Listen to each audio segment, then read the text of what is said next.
Today we are going to be reading a book called The Bad Seed by Jory John. Now, looking at the cover of this book, what do you think that this book is about? Has there ever been a time where you think you've been a bad seed? A bad seed like this one? Wonder what he does.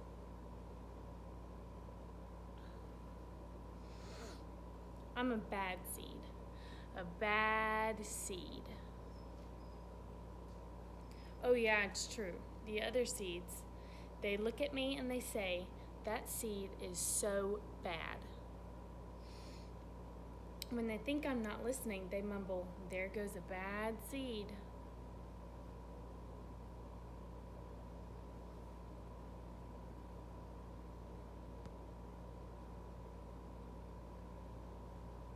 But I can hear them.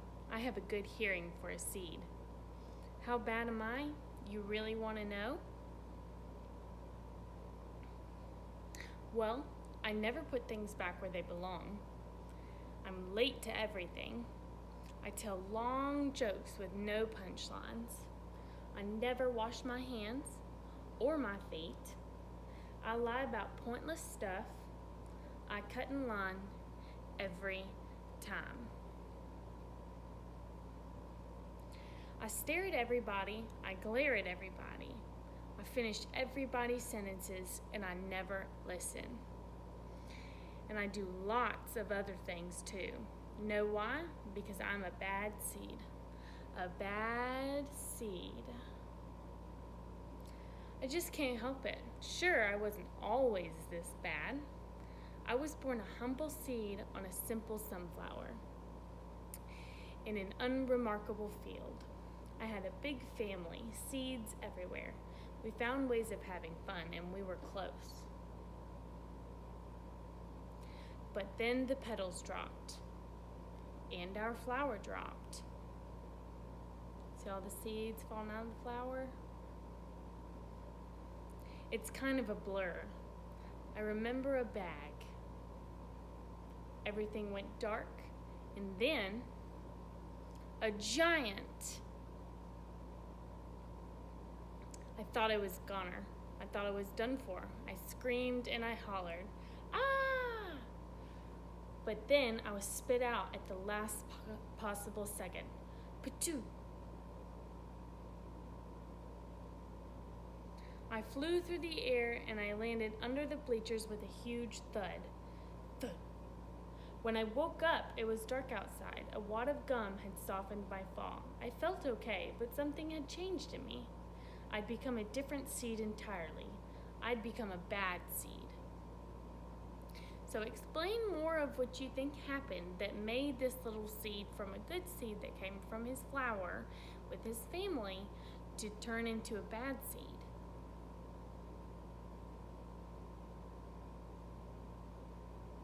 A bad seed. That's right. I stopped smiling. I kept to myself. I drifted. I was a friend to nobody and bad to everybody. I was lost on purpose. I lived inside a soda can. I didn't care and it suited me. Until recently. I've made a big decision. I've decided that I don't want to be a bad seed anymore. I'm ready to be happy. It's hard to be good when you're so used to being bad, but I'm trying. I'm taking it one day at a time. Sure, I still forget to listen.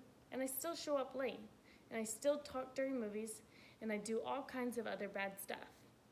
But I also say thank you, and I say please, and I smile, and I hold doors open for people. Not always, but sometimes. And even though I still feel bad sometimes, I also feel sort of good. It's kind of a mix. All I can do is keep trying, and keep thinking, maybe I'm not such a bad seed after all. So why do you think the seed decided that he didn't want to be bad anymore and he wanted to go back to being a good seed?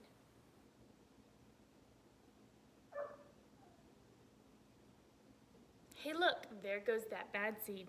Actually, he's not all that bad anymore. I heard that. The end. So, after reading this story, what do you think the author wanted you guys, the readers and the listeners, to know? And also, what do you think the author could have done differently to make this story about this seed more interesting? Do you think he could have added another bad seed in there with him, or what do you think? Thank you.